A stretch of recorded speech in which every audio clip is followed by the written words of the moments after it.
So right up front, I think before we start anything else, I think we can all agree that Star Trek is a huge cultural phenomenon. Even if you've never seen the original adventures of Kirk and Spock, or Picard and Data, or Sisko and Odo, or whatever else, there's so much Star Trek. There is a lot of Star Trek and a huge Star Trek fan base. Everyone knows about Spock and the hand thing that he does. And you are probably familiar with the trope of Captain Kirk's womanizing that actually isn't present in the original show. But unless you've actually seen the TV series, and I mean watched a fair bit of it, then I doubt you'd actually know what the show is about. I mean, it is about starships shooting at each other and bar fights in space, but that's not what it's actually about. It's about moral dilemmas and upholding one's ideals even when the going gets tough. What it means to be human and a whole host of philosophical ideas around that. In the Next Generation episode Measure of a Man, for example, the question is posed whether Data, an android, is considered a piece of property or a person under the eyes of the law. In The Pale Moonlight is about a good man doing bad things to achieve a good end, and whether the end justifies the means. These two episodes are ranked at number 9 and number 4 respectively on IMDb as the highest ranked Star Trek episodes.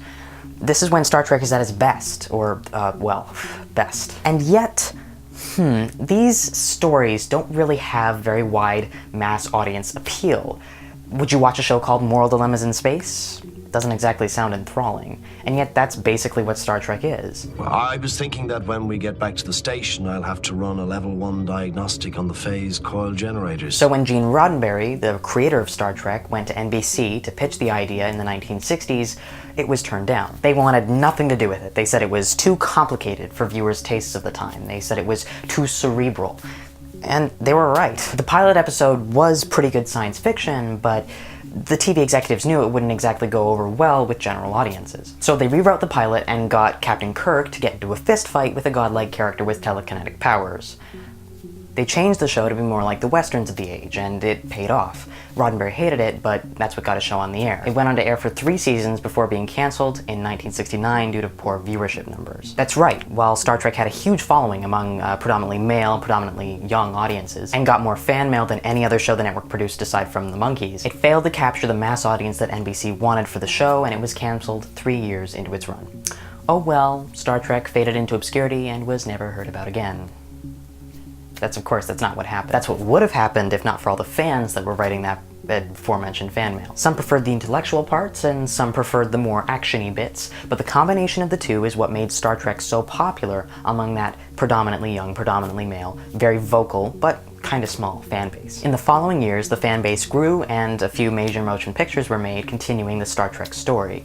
But it wouldn't be until 20 years after the original series that fans would get what they really wanted. Star Trek The Next Generation went back to the roots of Gene Roddenberry's original vision. The heart of real science fiction is stories about people and ideas, he said, and that's what Star Trek The Next Generation was all about. Like all Star Trek series, it's about being human and exploring the human condition. TNG was an instant hit. Well, okay, not everything was so smooth in the beginning, but it went on to win 19 Emmy Awards among a whole host of others. Part of why it was so popular compared to the original series was the invention of Star Trek's perfect villain, the Borg. The Borg are a race of conquerors. They see a species with a technology that they haven't seen before, and they assimilate that species. All the members of that species have their free will removed, and they are added to the Collective, where they can hear the thoughts of every other drone and work together as efficiently as possible. The Borg are vast. They are a collective of billions of drones on thousands of ships, and they're always in search of the next species to assimilate.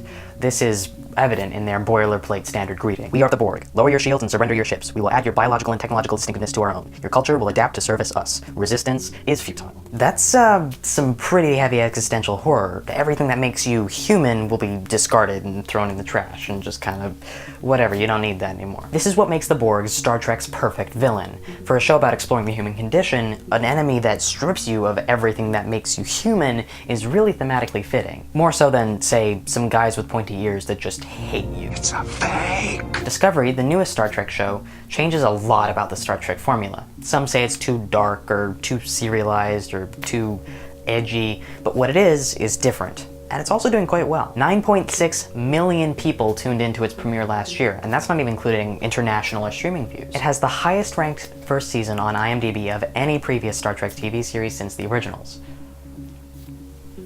That's still very bright. That is very bright.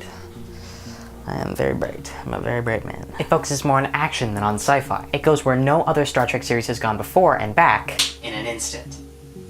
canted angles, action-packed. It's exciting. A lot of people like it, and a lot of people don't. Hashtag not my Star Trek. No real moral dilemmas. No real philosophical questions. And when it goes where no one has gone before, it also leaves some baggage behind. Baggage that, for a lot of people, kind of defines why they watch Star Trek to begin with. It's the kind of show that NBC wanted in the 60s. And while it might not be traditional Star Trek, it might also be better. I know that Star Trek has informed my life and my decisions and who I am far more than any other TV series or movie. And while the new show, Discovery, does leave some of that behind, it's also better entertainment, in my opinion. Maybe that's better, or worse, or a little bit of both. But what it does mean is that it's going to open up Star Trek and the enjoyment of it to a whole new audience of people. People who either couldn't enjoy the older Star Trek series for whatever reason, or people who never thought to look. And those people might just like Star Trek Discovery. Maybe that's worth it. What do you guys think? What does Star Trek mean to you? And if Discovery changes a lot of the things that made Star Trek, then is it still Star Trek? Is being Star Trek in name enough to make it Star Trek in spirit? Star Trek? All this might just be an elaborate simulation running inside a little device sitting on someone's table. Let me know in the comments. I think we can get some good discussion going here. Alright, so this video was actually supposed to be quite a bit longer than it ended up being, so if you want to see the parts that were cut out, I'm just going to put them here, so you can see those, some stuff about the Borg and some other tangents that I had, but didn't think really fit into the main video. So if you want to see those, there they are, and that's pretty much it. Thanks for watching the video, I guess. So you can go and check those out if you want to.